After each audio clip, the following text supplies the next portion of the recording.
Welcome sa Our Lady of Lasalet Quasay Parish, kung saan ayos lang umiyak. Samahan tayo ng mahal na ina sa pag-iyak at sa pagdarasal sa kanyang anak upang maging maayos ang lahat. Lahat po siguro tayo ay mayroong tinatawag na comfort zone. Ito yung mga tao sa buhay natin, bagay, pangyayari, sitwasyon, o mga nangyayari sa buhay natin na naging komportable na tayo. Kasi kung sa tao, matagal na nating kasama. Kung sa bagay, matagal na nating ginagamit. Kung sa ugali natin, matagal na nating ugali.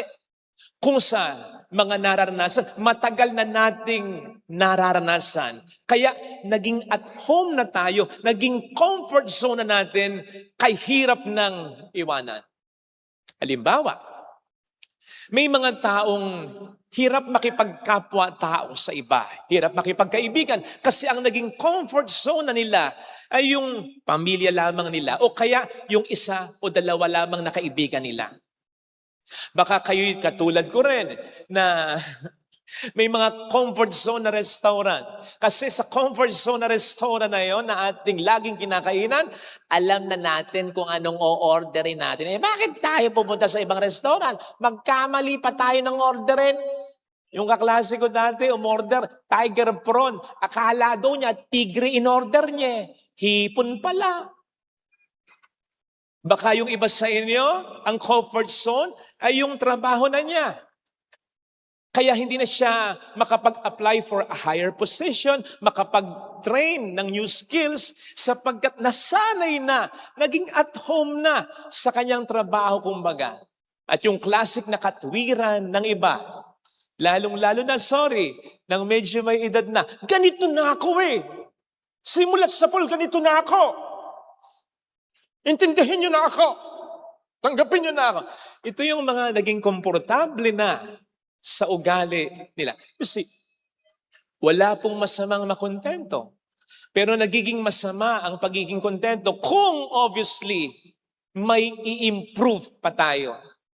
Ito po ang pinag-uusapan natin ngayon dahil sa palagay ko, isa ito sa mga pinupuntirya ng ating mga pagbasa ngayon. Yung stepping out of our comfort zone. Sa ating unang pagbasa ay narinig natin kung papaanong pinapaalis ng Diyos si Abraham sa kanyang comfort zone. Saan? Sa bayan, sa lupain na kanyang kinagisnan. Comfort zone niya yan sapagkat nandyan ang mga pamilya niya, nandyan ang mga kaibigan niya, nandyan ang kabuhayan niya. And besides, 75 years old na siya. Ano, iiwan pa ba niya yung bayang kinagisnan niya, yung community na nakasanayan niya, para pumunta sa bayan na hindi naman niya alam kung saan? Walang mapa, walang ruta, walang timeline, walang mapagtatanungan, ni walang biblical or libro for reference man lang. Hindi ba't napakahirap iwanan ang comfort zone pag ganyan? But Abraham obeyed God.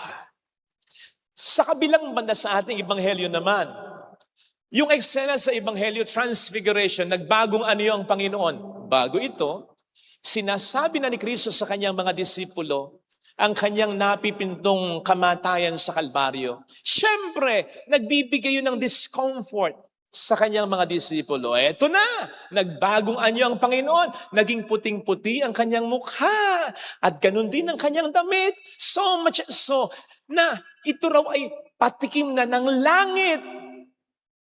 Kaya naman ang mga alagad, lalo na si Pedro, ayaw nang iwanan ito.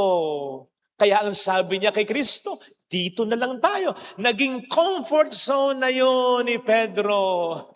Mahirap nga namang iwan ang comfort zone na nakasanayan niya at nagbibigay na sa'yo ng ginhawa. Pero papaano kung ang comfort zone na yan ang nagiging dahilan para hindi natin magawa ang gusto sa ating ipagawa ng Panginoon? Para hindi tayo ma-bless ng mga blessings na gusto niyang ibigay sa atin at sa mga tao sa buhay natin. Naalala ko tuloy yung kwento tungkol sa isang hari na niregaluhan ng isang magandang agila. Ang ganda ng feather, ang ganda ng itsura, ang ganda ng kombinasyon ng kulay. Falcon ba? Kaya lang ang problema, hindi marunong lumipad. Kasi yung unang may-ari na nagregalo dun sa hari, sobrang na-obsess doon sa agila. Tinali lang niya sa isang sanga, doon niya pinapakain, doon niya pinapaliguan, doon niya hinihimas. Nakahawla pa ng maliit. Paminsan-minsan lang inaalis, pero nakatali pa rin sa sanga na dinadapuan niya. Kaya hindi natutong lumipad. Kaya ang sabi ng hari, gusto ko makitang lumipad yan. Ano ba't naging agila pa't kung hindi lilipad yan? Tanggalin ang tali. Tinanggal ang tali. Siya kinakipitang sanga pero hindi pa rin lumipad ang agila. Tumawag ang hari ng pinakamagaling na trainer ng ibon sa kanyang kaharian. Paliparin mo yan. Kailangan matrain mong lumipad yan. Lumipas ang araw, linggo at ang buwan. Hindi napalipad ang agila. Ano man ang train na gawin niya. Hanggang sa tinawag ng hari ang wise man sa kanyang kaharian. Abay, lo and behold, halos isang araw lang, lumipad ang agila. Tuntua yung hari. Tinanong yung wise man, anong ginawa mo? Sumagot ang wise man, mahal na hari. Simple lang. Pinutol ko lang yung sangang dinadapuan. Pero ganun talaga kasimple yan. Sapagkat yung tangkay na yon, yung sanga na yon, ang naging comfort zone na nung agila sa matagal na panahon. Bakit ko sinabi yan? Sapagkat, sabi nga natin sa English, we are born to fly. Nilikha tayo ng Diyos para lumipad. Bakit? Sapagkat ng Diyos para sa atin ay may mga magaganda na pangarap. Kaya nga binigyan niya tayo ng pakpak, ibig sabihin ng mga abilidad. Dapat nating gamitin ang abilidad na yan. Tamang ang Diyos ay nagmamahal sa mga ibon, sa mga agila. Ang sabi nga ng Panginoon, napakahalaga rin ng agila para sa Diyos na walang nalalaglag sa lupa na hindi nalalaman ng Diyos kung may nalalaglag mang agila ngayon, kung may nalalaglag mang ibon ngayon sa lupa na namamatay. Alam yun ng Diyos. Alam nung Diyos. Pero ang agila, ang ibon, gaano man kahalaga rin sa Diyos, hindi naglalagay ang Diyos ng bulate sa pugat ng ibon para pakainin ng ibon. Kinakailangan lumipad ng ibon at maghanap. Ganon din ang tao. Nasa Diyos ang awa. Nasa tao ang gawa. Kailangan nating lumipad. Kailangan nating magsigaw in order to reach higher heights. So bakit ayaw mong mag-aral? Sa mga nag-aaral na, bakit ayaw mong mag-aral ng mabuti kung kontento ka na ng ganyan? Bakit ayaw mong magbanat ng buto? Sa mga may trabaho na, bakit ayaw mong pagbutihin ang trabaho mo? Hanggang diyan ka na lang ba? Bakit ayaw mong talikuran ng bisyo mo? Bakit ayaw mong alisin ko, ano ba yung lagi niyong pinag-aawayang mag-asawa? Pwede naman yatang alisin.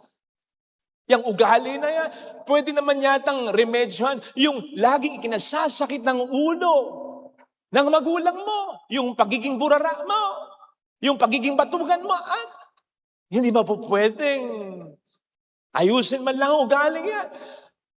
Yung iba, bakit hindi magsimba? Kahit ba ang katwiran niyo, wala naman kayong inargabyadong tao. Mahalaga ang pagsisimba. Sa mga nagsisimba naman, bakit hindi tayo mas maging mabuting Kristiyano? Sa iba at hindi lamang sa ating pamilya. Abay, ang sabi ng Panginoon, tayo ay asin ng sanlibutan, hindi lamang ng ating pamilya. Kaya ang demonyo hindi masyadong naaalarma kahit ang daming-daming nagsisimba dito. Basta't ang mga nagsisimba dito pagkasimba, diretsyo lang ng bahay at ang concern niya ay sarili lamang niya at ang kanyang pamilya. Hindi masyadong naaalarma ang demonyo. Kaya nga maraming nangyayaring kabalastugan sa ating lipunan ngayon na yung tama ay ginagawang mali at yung mali ginagawang tama. Kasi marami sa atin ang wala nang pakialam. Hindi na naninindigan sa katotohanan. Gustong-gusto ng diablo yan. Kung bakit ang ating pagiging Kristiyano ay hanggang simbahan na. Hindi ba natin pwedeng at dapat lang nating i-level up yan? Bakit hindi ka magpatawad? Ba't di ka mangumpisal? Bakit ka hindi ka humingi ng tawad? Bakit hindi ka mas maging expressive sa pamilya mo? Bakit hindi mo bisitahin man lang kahit minsan sa probinsya ang mga magulang mo? Bakit hindi mo i-text paminsan-minsan ang asawa mo, ang isang taong mahalaga sa iyo, i-appreciate mo? Bakit ang tindi ng pagkakakapit natin sa mga comfort zones natin? Gayong hindi na ito masyadong nakatutulong o nakapagpapaunlad sa buhay natin. Tandaan natin, pinaiwan ng Diyos kay Abraham ang kanyang comfort zone in order for God to bless him and many people through him. And so you can just imagine ano yung mga blessings na pinapalampas natin, hindi lamang para sa atin, kundi na para sa mga tao rin sa buhay natin. Just because kapit tukol tayo sa mga comfort zones natin. Sinabi ko nung nakaraang linggo, kung tayo lamang ang gustong sirain ng diablo, sige!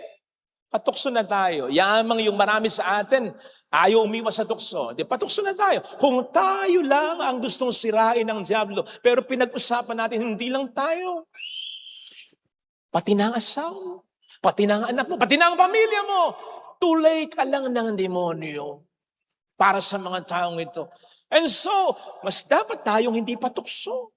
Mas dapat tayong lumayo sa tukso. Ngayon naman ay sasabihin ko, kung tayo lang ang gustong i-bless ng Diyos, okay, wag na nating lisain ang mga comfort zones natin. Pero the readings are telling us right now, hindi lang tayo ang gustong i-bless ng Diyos, kundi ang mga tao sa buhay natin. Kaya mas dapat nating lisanin ang mga comfort zones natin. Besides, why would we settle for something that is comfortable if God is obviously calling us to something better? Ano? Natatakot tayo? O tinatamad lang tayo? O natatakot nga tayo kasi hindi na natin alam ang mangyayari. Baka sumablay tayo. Baka hindi ma-appreciate yung gagawin natin. Baka hindi natin masustain. Baka, kapatid, mas maganda nga yung hindi natin alam eh. Basta ang gagawin natin ay kabutihan, ha? Kasi whenever we are stepping out of our comfort zone, we are stepping in faith. The journey may be unknown for us, but God goes before us. Hindi natin alam kung anong patutunguhan pag umalis tayo sa comfort zone na yan. Ang maganda, alam ng Diyos yan. At tayo nagtitiwala sa Kanya. Yun ang gusto ng Diyos. Yun ang binibless ng Diyos. Yun ang ginawa ni Abraham. Yun ang ginawa ni Moises. Nang lisanin niya ang kanyang comfort zone para iligtas sa mga Israelita sapagkat binunot siya ng Diyos mula sa comfort zone na yan. Yun ang ginawa ni Esther para iligtas siya ang kanyang mga kapwa Hudyo. Yun ang ginawa ng mga disipulo nang iwan nila ang lahat para kay Kristo. Walang malinaw na plano, pero ang alam nila, ang tinig ng Diyos, ang siyang sinusunod nila. Ganun lang eh. Maliwanag naman yan. Magiging maliwanag yan. Ano ang gustong ipagawa ng Diyos sa iyo? Anong gustong ipaiwan ng Diyos sa iyo? Anong gustong... Saan ka gustong ilid ng Diyos? Kung yan ay mabuti, ituloy mo sapagkat sinasabi naman sa Biblia, kung anong sinimulan ng Diyos sa atin, Kanyang tatapusin. Kaya siya rin ang magsusustain. Yes, may mga disappointments sa mangyayari along the way. Hindi naman agad nailigtas ni Moises sa mga Israelite. Hindi naman agad nailigtas ni Esther ang mga Hudyo. Hindi naman agad naging maliwanag sa mga disipulo ng Diyos nga si Kristo. Along the way, may disappointments. Pero ang lahat ay nagtapos ng maganda. Without faith, it is impossible to please God. At ang faith na sinasabi dito sa letter to the Hebrews ay hindi lamang yung faith na, Lord, ito ang gusto ko, ibigay mo, kundi yung faith na, anong pinapagawa mo sa akin, Lord? Gusto mo magpatawad ako? Gusto mong patawarin ko na yung tao? Gusto mong mas maging expressive ako sa pamilya? Gusto mo na mas magsimba na ako? Gusto mong mangumpisal ako? Gusto mong magbago ako? Ang hirap, nakasanayan ko na ang lahat ng ito.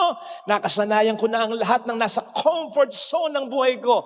Pero sige, hinihingi mo, inuutusan mo ko, nililid mo ako sa path na ito. Gawin ko. At maniniwala akong Ikaw ang bahala sa akin.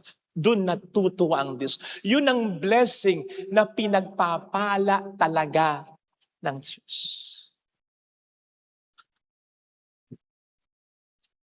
Hindi naman kaagad nakalipad sigurado yung agila kung totoo man yung kwentong yon. Sigurado nabaldog-baldog mo na yon. Pero sandali lang nakalipad. Bakit? Sapagkat umalis na siya sa kanyang comfort zone. At nagpag-guide na siya sa wise man. And therefore later, sa hari na gusto siyang palip. Ganun ang mangyayari. Kapag we step out of our comfort zone, we are stepping in faith. Ang Diyos ang bahala sa atin at hindi niya sisipayuin ang pananampalataya natin. Kaya sana mga kapatid, isipin natin, lalo na ngayong Kwaresma, ano yung comfort zone natin na pinaiiwan ng Diyos sa atin upang mabless ang buhay natin at gayon din ang mga tao sa buhay natin, lalong-lalo na ang pamilya natin. Again, hindi kaagad-agad nandoon ang magandang resulta, but the Lord will sustain us para may mangyari sa huling maganda. Let me end with this. Minsan kasi, may nakausap ako na OFW. Ang problema niya, medyo hindi maganda yung relasyon niya sa anak niya. Single parent po siya. May punto naman ang anak niya at naiintindihan niya. Minsan nasabi ng kanyang anak sa kanya, wala na nga akong ama, pati ikaw wala pa. Kasi naman daw, naiintindihan ko siya, hindi siya pwedeng basta-basta umuwi, masungit yung amo niya. So, kahit na gustong-gusto niya, pwede. At yun ang hindi maintindihan ng anak niya. To cut the story short, dahil naintindihan ko yung punto niya, sabi ko sa kanya, ano kaya kung wag ka nang mag-abroad, Father? Paano kinabukasan ng ano? Hindi, ang sinasabi ko ganito, nainis kasi ko sabi ko sa kanya, wag ka nang mag-abroad para ma-realize ng anak mo yung pag-abroad mo ang dahilan kung bakit nakapag-aaral siya, kung bakit may kinakain siya, kung bakit may iPhone baka mo, may iPhone pa siya, kung bakit aircon ang kwarto niya, kung bakit yun ay isusumbat niya sa'yo, ayaw mo naman, sinong may gusto na sa dayuhang bayan, nag-iisa ka, na kapag may sakit ka, gagabutin mo ang sarili mo, ipagluluto mo yung sarili mo, palilikayin mo yung sarili mo, sapagkat nag-iisa ka, ang kakapi mo, sarili mo, bukod sa Diyos. Sinong may gusto nun? Comfort zone ba yun? Dapat nga pag-uwi mo dito dapat siya ang comfort zone mo. At ito'y sasabihin ko sa marami sa inyo na may mga OFW na mga kamag-anak, pag-uwi nila dito, 1 buwan lang, 2 buwan lang magbabakasyon yan. Comfort them. Pagbakasyonin mo nyo man lang sa gastos. Hindi yung outing tayo, pera. Kain tayo mamaya, pera. Natutulog I-storbin mo para lang humingi ng pera pang soft drinks lang. Hindi ba po pwedeng pag-ipunan mo yung pag-uwi niya? Para pag-uwi niya, ikaw naman, man lang ang gumasta. Ma-appreciate niya yun. Sinisigurado ko sa'yo. Hindi naman siya paaawat na magbayad Pero nung makita niyang gusto mo siyang asikasuhin, mapagbakasyon mo man lang hindi lang sa gastos, kundi sa stress, sa problema, sa pagod, sapagkat hindi siya sigurado, komportable sa abroad. At hindi yung ayaw nga niya, ginagawa niya para bigyan ka ng comfort, isusumbat sa kanya. Diba? Maiinis siya. Pero alam ko, sabi ko sa kanya, pasensya na, medyo naging mainit lang ako Alam ko naman, hindi mo gagawin Alam ko naman, na bilang isang mapagmahal na ina, itutuloy mo pa rin. Huwag kang mag-alala, sabi ko. Maintindihan niya rin yon. Basta intindihin mo rin siya. Yes, Father. Huwag kang magagalit sa kanya kasi may punto rin naman siya. Ikaw, ipon ka para makauwi ka na kagad. Para magsama na kayo mag-ina. Pero along the way, intindihin mo na siya. Huwag kang mag-alala. Maintindihan ka rin niya. Makikita rin niya ang mga isinakripisyo mo para sa kanya. At ito nga yung sinabi ko sa kanya. Kasi sa isang anggulo, dito ko tinitingnan yung ebanghelyo. Nang magbagong anyo si Jesus, ipinakita niya ang kanyang kaluwalhatian na para bang sinasabi ng Diyos sa mga disipulo ni Jesus, ito yung kaluwalhatian, ito yung langit, ito yung comfort zone na hinubad ng anak ko, na iniwan ng anak ko para lamang maligtas kayo. Let that sink in sa isip at sa puso ninyo. Hindi naman agad nag-sink in yun kay Pedro at sa mga disipulo. Pero later on, haharapin nila ang katotohanan yun. Yung comfort zone na iniwan para sa atin ng Panginoon. I think ganun din. Ganun din sapagkat sa mga taong iniiwan ang kanilang comfort zone para sa Diyos, sa kanyang pamilya, na doon ang tinig ng Diyos na nagsasabing, ito ang kinanlulugdan at minamahal kong anak. Sigurado, siya rin ang magsasabi sa iba ng ating mga sakripisyong hinarap para sa kanila. Ito sana ang hiling nating biyaya sa ating banal na misa. Yung katotohanan, ang pag-iwan natin ng ating comfort zone para sa Diyos at para sa iba ay hindi mauuwi sa wala talaga. Amen. Ilagay natin ang ating kanang kamay sa tapat ng ating puso.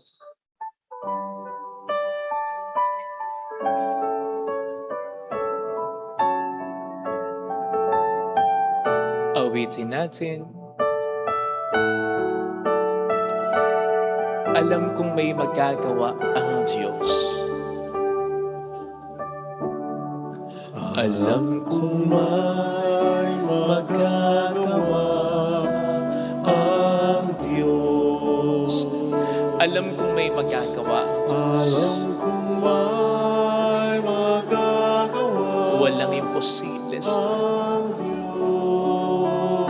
kung ako'y magtatapat Kung ako'y sa magtatapat Kaniya'y maglilingkod. sa Kanya'y maglilingkod, Alam kong may magagawa ang Diyos. may magagawa Lahat gagawin niya para sa akin. ang Diyos. Alam kong diringgin ng Diyos ang samo ko sapagkat mahal niya ako. Ng Diyos ang samo ko. Alam kong diringgin ng Diyos ang samo ko. Alam kong Alam niya ang pinagdaraanan ng Diyos ang samo ko. Kung ako'y magtatapat Kung ako'y magtatapat sa Kaniya'y maglilingkod, sa Kanya'y maglilingkod, alam kong diringgin ng Diyos ang samo. Pumikit tayo, ang samo ko. Panginoon, ngayong Kwaresma, lalo na sa mga mahal na araw, tulungan mo po kami na mas lalo pang mapagnilayan ang tindi ng mga comfort zone na iniwan mo para sa amin. Ang kaluwalhatian para lamang mabigyan kami ng kaligtasan. Hindi mo kami niloko. Talagang naging tao ka. Nag-suffer at namatay ka para sa amin talaga. Salamat! Pasensya na sa mga pagkakataon ng mga pagkakasala nang ibig sabihin lamang ay hindi namin na-appreciate ito. Alam namin masakit ito para sa iyo. Na hindi namin nakikita ang tindi ng sinakripisyo mo. Alam namin masakit sapagkat nangyayari din sa amin minsan kapag hindi napapahalagahan ang sakripisyo na ginagawa namin para sa iba. Patawad, Panginoon. Mayroong magandang mangyayari kung lalapit ka kay Jesus. Hindi mauwi sa wala ang pagkasakripisyo para sa Diyos at para sa iba na may pananampalataya. Mayroong magandang nangyayari sa iyo. Kung lalapit kay Jesus. Kung lalapit kay Jesus. Gawin mo lang. Hindi ka pababayaan ng Diyos. Paniwalaan. Papuri sa Ama at sa Anak at sa Espiritu Santo. Kapara nung unang-una, ngayon magpakailanman, magpas sa walang hanggan. Amen. Sumasampalataya ako Sa Diyos, amang makapangyarihan sa lahat, na may gawa ng langit at lupa. Sumasampalataya ako kay Kristo, isang anak ng Diyos, Panginoon nating lahat. Nagkatawang tao siya, lalang ng Espiritu Santo. Ipinanganak ni Santa Mariang Berhen. Pinagpakasakit ni Poncio Pilato. Ipinako sa krus, namatay, inilibing. Nanaog sa kinaroonan ng mga yumao. Na may 3 araw na buhay na maguli. Umakyat sa langit. Naluluklok sa kanan ng Diyos Amang makapangyarihan sa lahat. Doon nagmumulang paririto tuhukom sa nangabuhay at nangamatay na tao. Sumasampalataya naman ako sa Diyos Espiritu Santo, sa banal na simbahang katolika, sa kasamahan ng mga banal, sa kapatawaran ng mga kasalanan, sa pagkabuhay na maguli na nangamatay na tao, at sa buhay na walang hanggan. Amen. Sa bawat panalangin ang atin pong itutugon, Panginoon, kami iyong baguhin. Panginoon, kami iyong baguhin.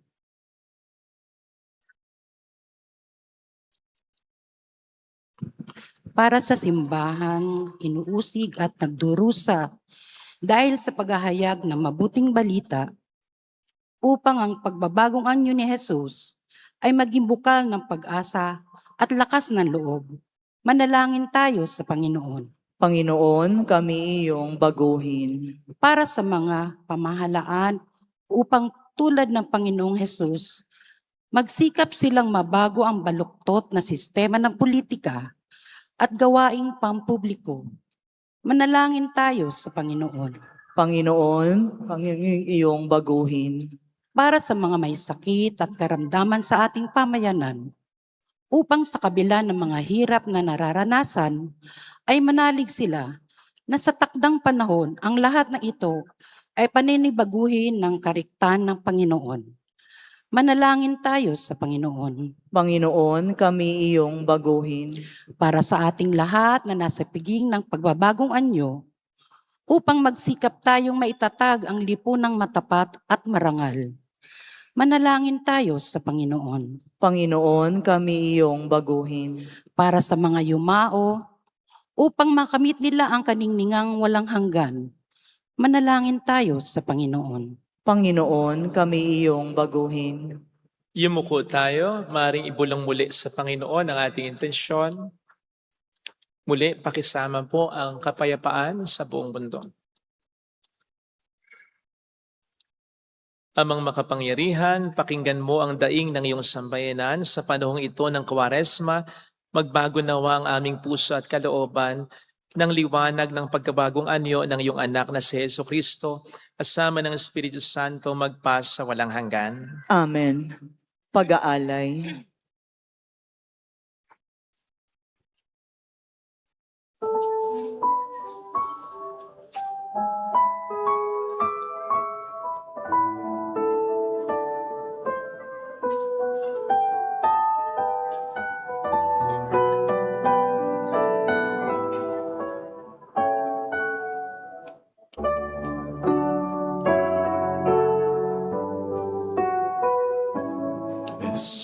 Jesucristo na naglingkod sa taong mahal, buong puso ang sarili mo'y inialay. Aking buhay pagpalait bihagin upang iyong alipin, manatili sa pag-ibig mo, Panginoon. Munting ang handog ko sa iyo, sa tingin mo halaga higit sa ginto, pagkat Diyos ko ang imong hinahanap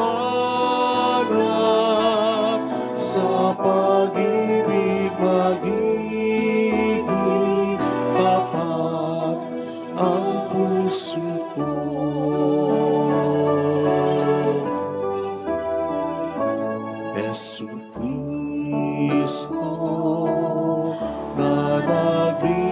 sa taong mahal. Buong puso ang sarili mo'y inialay. Aking buhay, pagpalait bihagin upang iyong alipin,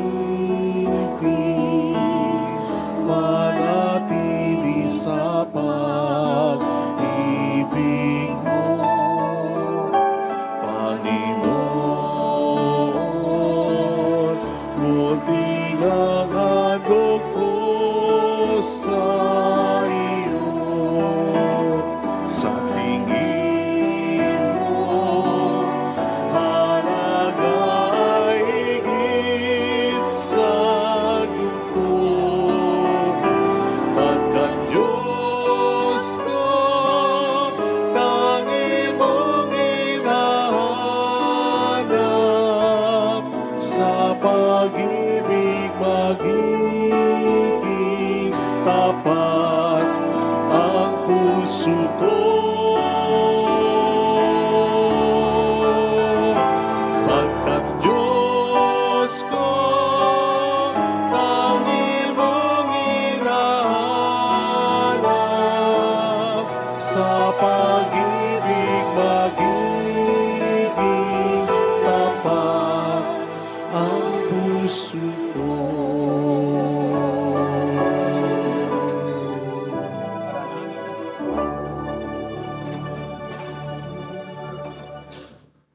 Dalawa sa labas.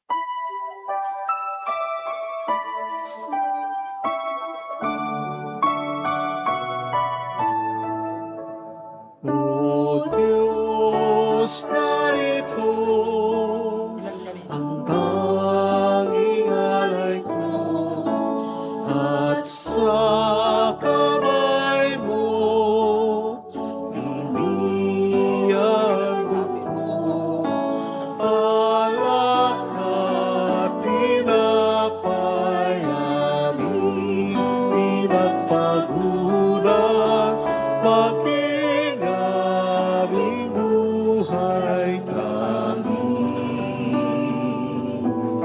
sa'yo naman, tanging sa'yo naman. Ang tinapay na ito, sana'y basbasan mo, upang ang buhay na ganap ay kamting ko.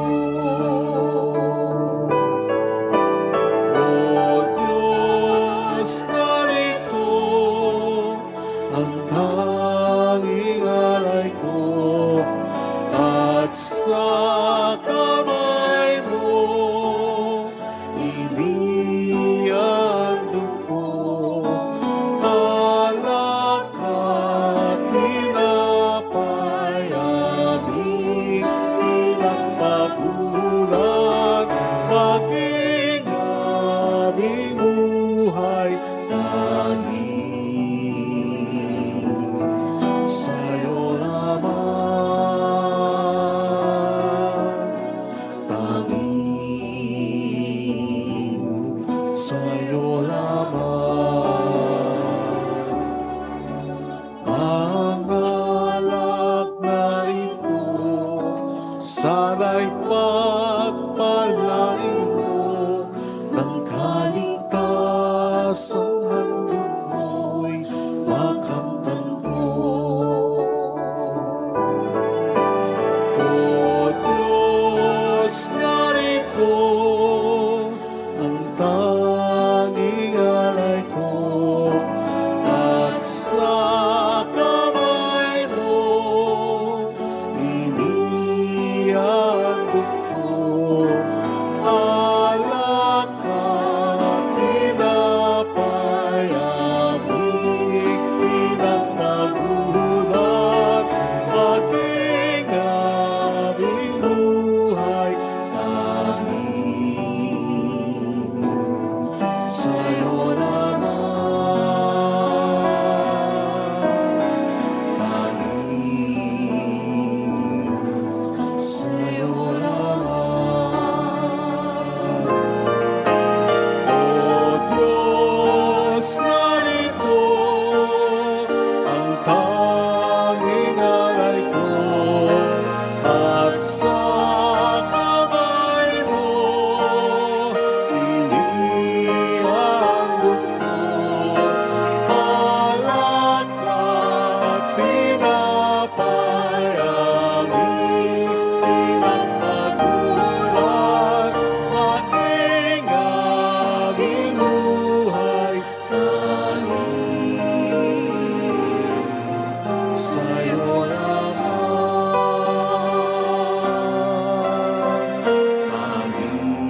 Buhay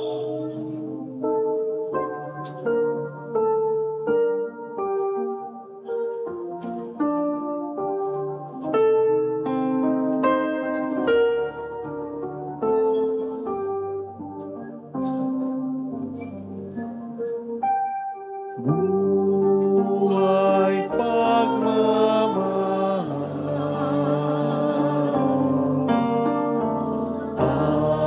alak at tinapay, sana'y tanggapin mo, amang mapagmahal.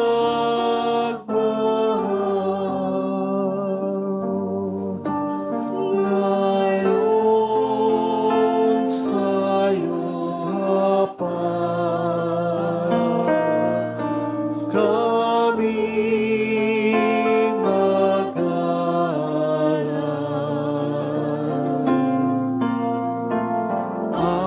Alak at tinapay, alay ng iyong bayan.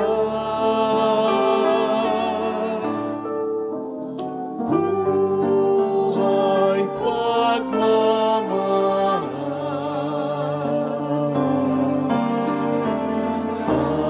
alak at tinapay, sana'y tanggapin mo, amang mapagmahal.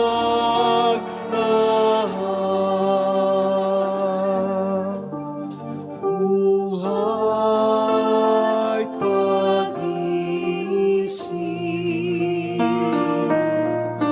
kaluluwa't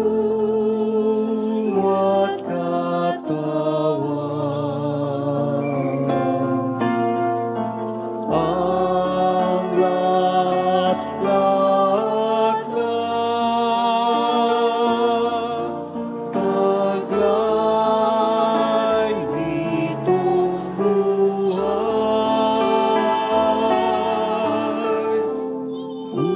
Buhay pagmamahal,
sa iyong iyanay. Ang buhay at kalakasan, sapagkat ito ang nararapat sa katulad mong matapat. Dahil sa pag-ibig mo, ang buhay ko ay nagbago. Sa tuwina ang ninanais ko ay laging maglingkod sa iyo.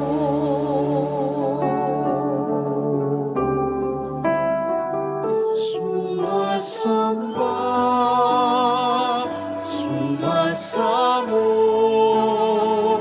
naghahatid sa ngalan mo, pagkat sa'yo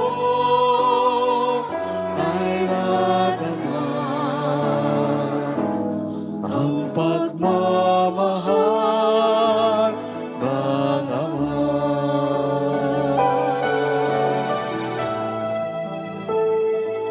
Sa iyong kabanalan, biyaya mo ay nakamtan.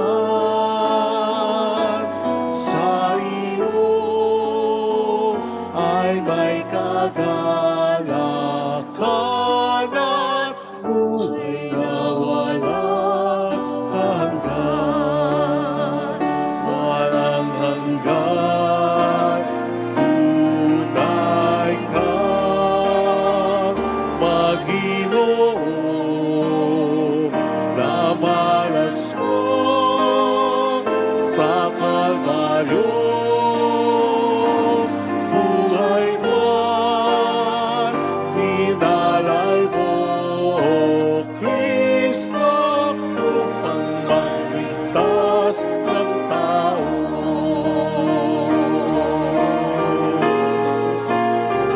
Sumasamba, sumasamo, naghahandog sa ngalan mo,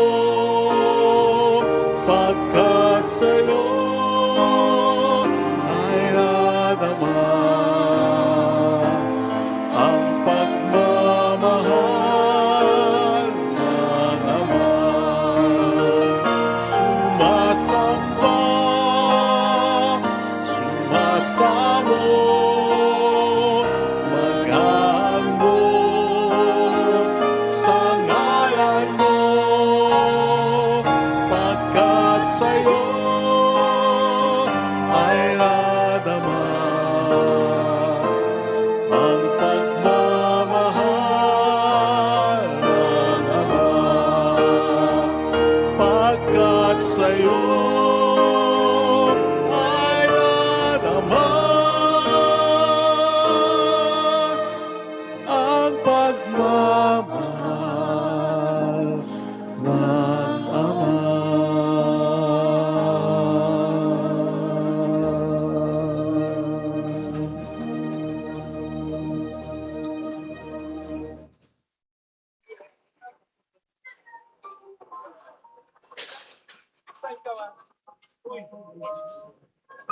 Manalangin tayo, pang ating handog ay maging kalugod-lugod sa Diyos amang makapangyarihan. Tanggapin nawa ng Panginoon itong paghahain sa iyong mga kamay sa kapurihan niya at karangalan sa ating kapakinabangan at sa buong sambayanan niyang banal. Ama naming lumikha, ang paghahaing ito ay magdulot nawa ng kapatawaran ng aming mga kasalanan at magpabanal sa aming buong katauhan para sa pagdiriwang ng Pasko ng pagkabuhay. Sa pamamagitan ni Hesukristo, kasama ng Espiritu Santo magpa sa walang hanggan. Amen. Sumainyo ang Panginoon. At sumayo rin. Itaas sa Diyos ang inyong puso at diwa. Tinaas na namin sa Panginoon. Pasalamatan ang Panginoong ating Diyos. Marapat na siya ay pasalamatan. Ama naming makapangyarihan, tunay nga pong marapat na ikaw ay aming pasalamatan sa pamamagitan ni Hesukristo na aming Panginoon, nang maipagtapat niya sa mga alagad na siya'y laang mamatay para sa lahat, sa kanila kanyang ipinamalas ang kanyang sariling puspos ng liwanag. Ang iyong mga utos at mga propeta ay pawang mga tagapagpatunay niya sa pagkakatalagang para sa kapwa ay magdusa upang akayin ng lahat sa pagkabuhay na maligaya. Kaya kaisa ng mga anghel na nagsisiawit ng papuri sa iyo ng walang humpay sa kalangitan, kami nagpupuni sa iyong kadakilaan.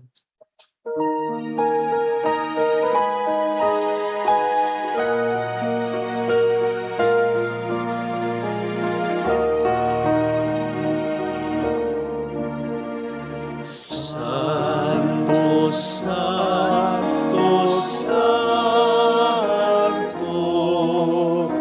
Panginoong Diyos ng mga hukbo. Napupuno ang langit at lupa ng kadakilaan mo. Hosana sa kaitaasan.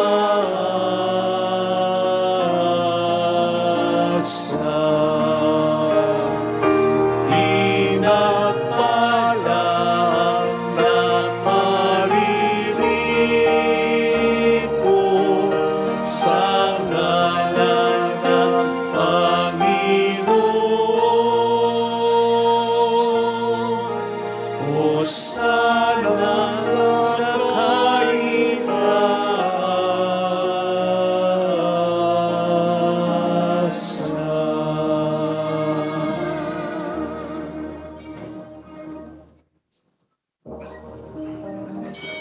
Ama naming banal, ikaw po ang bukal ng tanang kabanalan. Kaya't sa pamamagitan ng iyong Espiritu, gawin mong banal ang mga kaloob na ito upang para sa amin ay maging katawan at dugo ng aming Panginoong Hesukristo.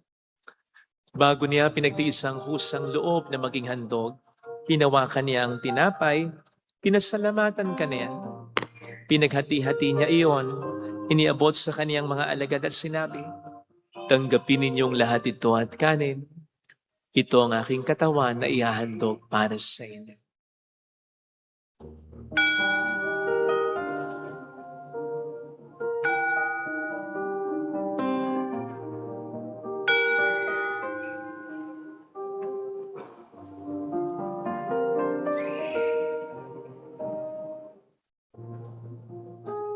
Gayun din naman nang matapos ang hapunan, hinawakan niya ang kalis, muli kaniyang pinasalamatan, iniabot niya ang kalis sa kaniyang mga alagad at sinabi, "Tanggapin ninyong lahat ito at inumin.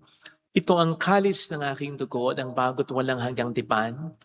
Ang aking dugo na ibubuhos para sa inyo at para sa lahat, sa ikapagkapatawad ng mga kasalanan. Gawin niyo ito sa pag-alala sa akin."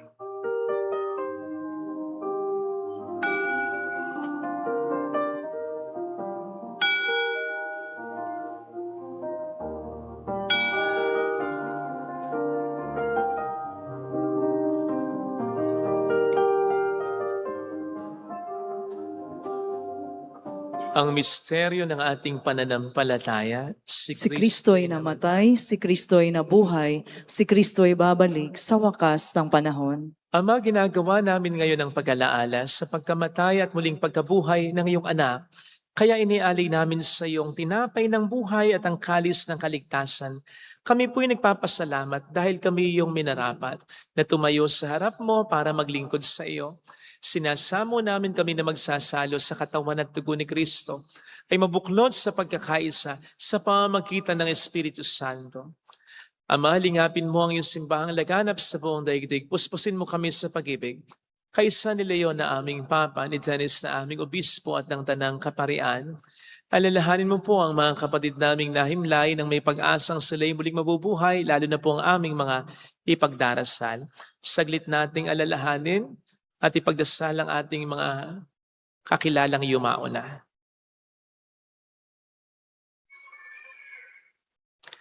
Kaawaan mo sila at patuloyin sa iyong kaliwanagan. Kaawaan mo at paging tapatin kaming lahat na makasalo sa iyong buhay na walang wakas. Kaisa ang mahal na Birhen ng Lazaret, ang ina ng Diyos, si San Jose, ang kabiyak ng kanyang puso, lahat ng mga banal na namuhay dito sa daigdig ng kalugod-lugod sa iyo. Maipagdiwang nawa namin ang pagupuri sa ikararangal mo sa pamamagitan ng iyong anak na aming Panginoong Jesucristo.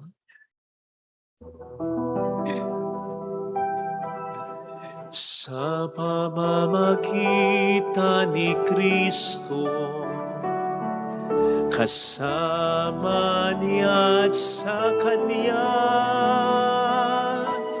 ang lahat ng parangal at papuri ay sa iyo, Diyos Ama, makapangyarihan, kasama ng Espiritu Santo, magpasa walang hanggan.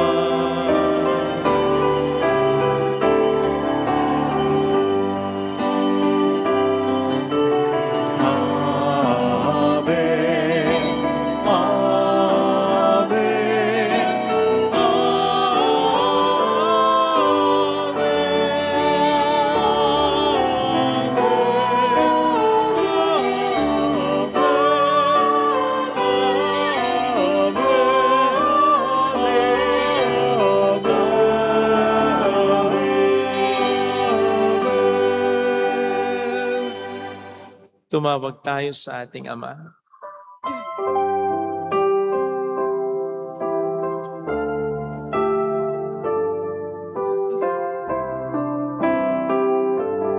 Ama namin, sumasalangit ka, sambahin ang ngalan mo, mapasa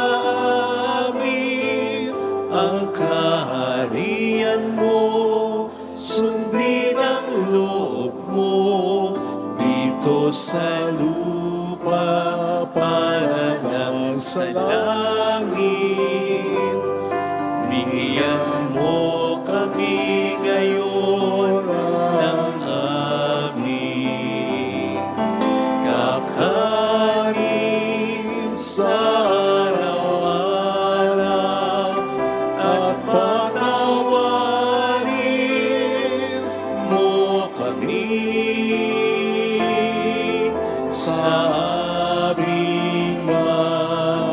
sana para ng pagpapatawad namin sa nagkasala sa amin, at huwag mo kami ipahintulot sa tukso at iadyan mo kami sa lahat ng masama. Hiniling namin kami adya sa lahat ng masama, pagkalooban ng kapayapaan na araw-araw iligtas sa kasalanan, samantalang aming pinaghahandaan ang dakilang araw ng pagpapahayag ng tagapagligtas naming si Jesucristo. Sapagkat iyo ang kaharian, ang kapangyarihan at ang kapurihan, magpakailanman. Amen. Panginoong Jesucristo, sinabi mo noon, sinasabi mo rin sa amin ngayon, kapayapaan ang iniiwan ko sa inyo, ang aking kapayapaan ang ibinibigay ko. Tuhayin mo po ang aming pananampalataya, wag ang aming pagkakasala. Pagkalooban mo kami ng kapayapaan at pagkakaisa ayon sa iyong kalooban, kasama ang Espiritu Santo, magpasa walang hanggan. Amen. Ang kapayapaan ng Panginoon ay sumainyo nawang lahat. At sumayo rin. Magbigayan tayo ng kapayapaan sa isa't isa. Kapayapaan. Peace be with you. Kapayapaan. Peace. Peace.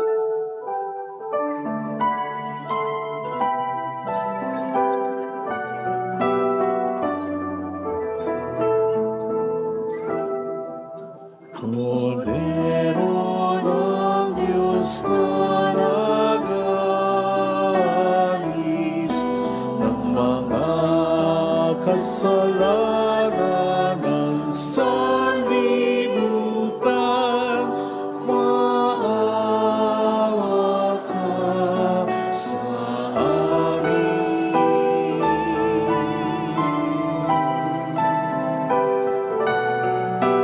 Kordero ng Diyos na nag-alis ng mga kasalanan ng sanlibutan, maawa ka sa amin.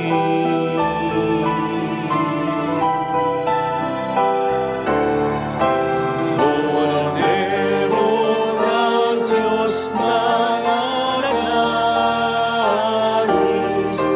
ng mga kasalanan ng sanlibutan, ipagkaloob mo sa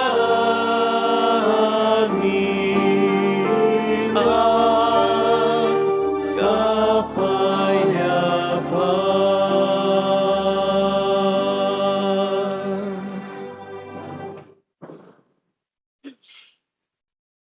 Narito sa harap natin ng Panginoon ang dapat na maging tanging comfort zone natin, ang sundin ang kalooban niya para sa buhay natin. Mapalad tayong inaanayahan. Panginoon, hindi ako karapat-dapat ang magpatuloy sa iyo, ngunit sa isang salita mo lamang ay gagaling na ako.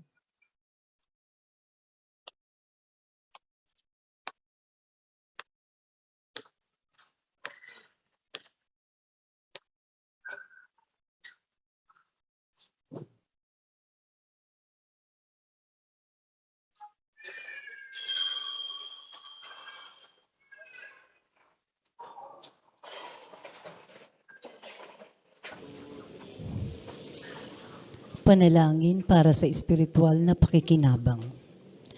Panginoong Hesus, ako ay naniniwala na ikaw ay nasa kabanal-banalang sakramento.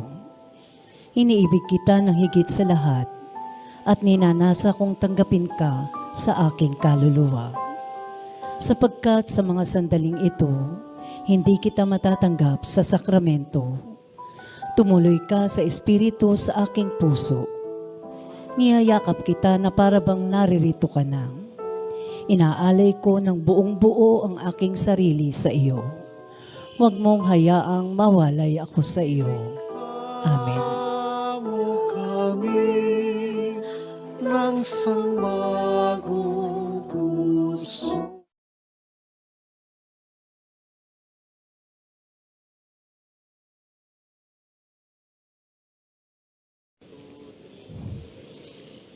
Panalangin para sa espiritual na pakikinabang.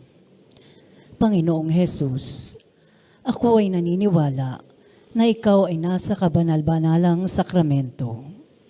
Iniibig kita ng higit sa lahat at ninanasa kong tanggapin ka sa aking kaluluwa. Sapagkat sa mga sandaling ito, hindi kita matatanggap sa sakramento. Tumuloy ka sa espiritu sa aking puso. Niyayakap kita na para bang naririto ka na. Inaalay ko ng buong buo ang aking sarili sa iyo. Huwag mong hayaang mawalay ako sa iyo. Amen.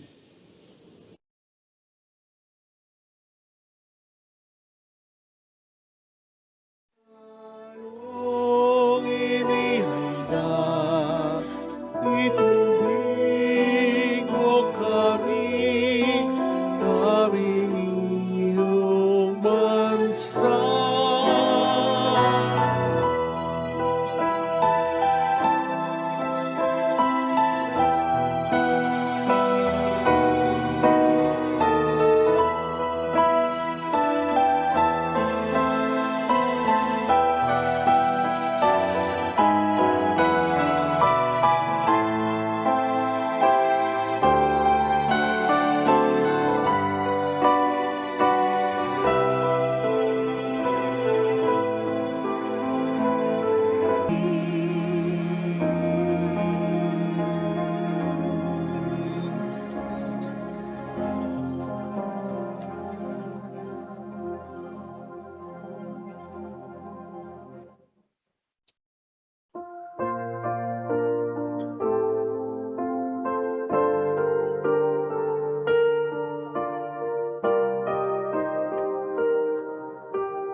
sa liwanag ng araw at buwan. Salamat sa iyo, Diyos. Salamat sa bugtong anak. Salamat sa iyong pagliligtas. Salamat sa buhay na walang hanggan. Salamat, salamat sa iyo. Walang hanggang pasasalamat. Sa iyo'y aming sasabihin. Maging sa uling sandali ng aming buhay, pasasalamat sa iyo'y walang hanggan.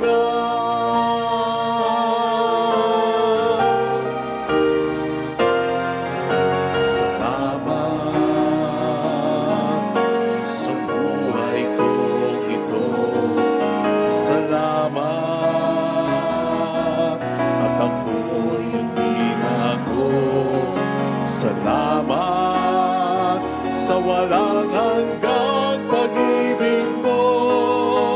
Salamat sa iyo, Diyos. Salamat sa mga magulang ko. Salamat sa mga kapatid ko. Salamat sa lahat ng kaibigan ko. Salamat, salamat sa iyo. Walang hanggang pasasalamat. Sa iyo'y aming sasabihin. Maging sa uling sandali ng aming buhay, pasasalamat sa iyo'y walang hanggan. Walang hanggan pasasalamat. Sa iyo'y aming sasabihin. At maging sa uling sandali ng aming buhay,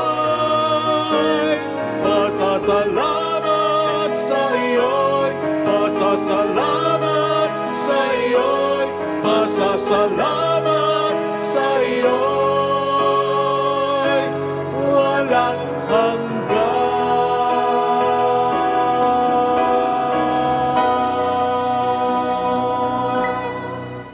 Manalangin tayo. Ama naming mapagmahal, kaming pinapakinabang mo sa dakilang pagliliwanag sa bagong anyo ng iyong anak ay tumatanaw ng utang na loob sa iyo sapagkat kahit ngayon pa man sa lupang ibabaw, pinapagsasalo mo na kami sa kariktan ng kalangitan sa pamamagitan ni Jesucristo kasama ng Espiritu Santo magpasa walang hanggan. Amen. Holy God, Holy Mighty One, Holy Immortal One. Have mercy on us, Son of the whole world. Holy God, Holy Mighty One, Holy Immortal One. Have mercy on us, Son of the whole world. Holy God, Holy Mighty One, Holy Immortal One. Have mercy on us, Son of the whole world. Jesus, King of Mercy, We trust in you. alalahanin. Alalahanin, o mahal na Birhen ng Lasalet, ina ng pag-asa. Ikaw ang nagpapaalala sa aming magbalik loob sa Ama. Ito ang nagpapatunay na kagandahang loob mo'y nanatiling busilak sa pag-aaruga mo sa amin. Tungkulin mo'y tinupad, sa paanan ni Kristo'y tinuring mo kaming mga tunay mong anak. Kaya ninais mong ni Isay huwag mapahamak. Pati luha ay pumatak. Huwag nawang mawala ng saysay ang iyong paghihirap.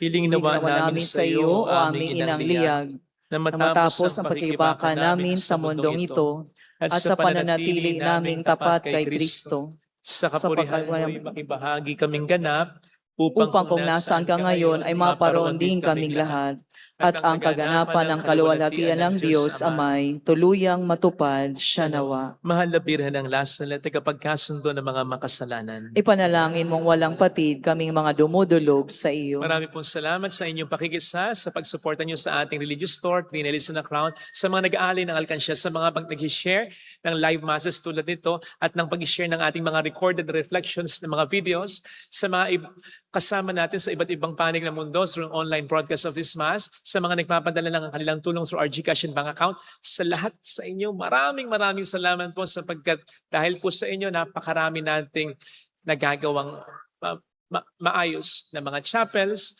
nakatutulong din tayo sa ibang mga simbahan, institutions, and individuals. Kaya ang Panginoon na po ang bahala na gumante sa inyong kabutihan. Salamat po sa tiwala ninyo. Salamat po. Wala pong papalakpak pagkatapos ng misa, lalo na ngayong Kwaresma. Salamat po. Sumainyo ang Panginoon. At sumayo rin. Pagpalain kayo kasama ng ating pamilya ng mapagmahal na Diyos, ng Ama at ng Anak at ng Espiritu Santo. Amen. Umayo tayo sa kapayapaan ni Kristo. Salamat sa Diyos. Thank you din po.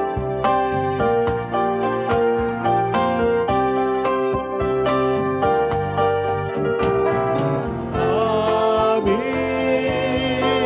iniaalay ang pag-ibig na walang kapantay. Okay sarap mabuhay kung may nagmamahal, pagmamahal at tunay, at laging nagisay. Ang birhen kong umibig ay walang sinamis, pagsindang sa kalinis, sa iyo hanggang langit. O Birhen, Birheng mahal, sa awit at sa dasal, aming inihalay ang pag-ibig na walang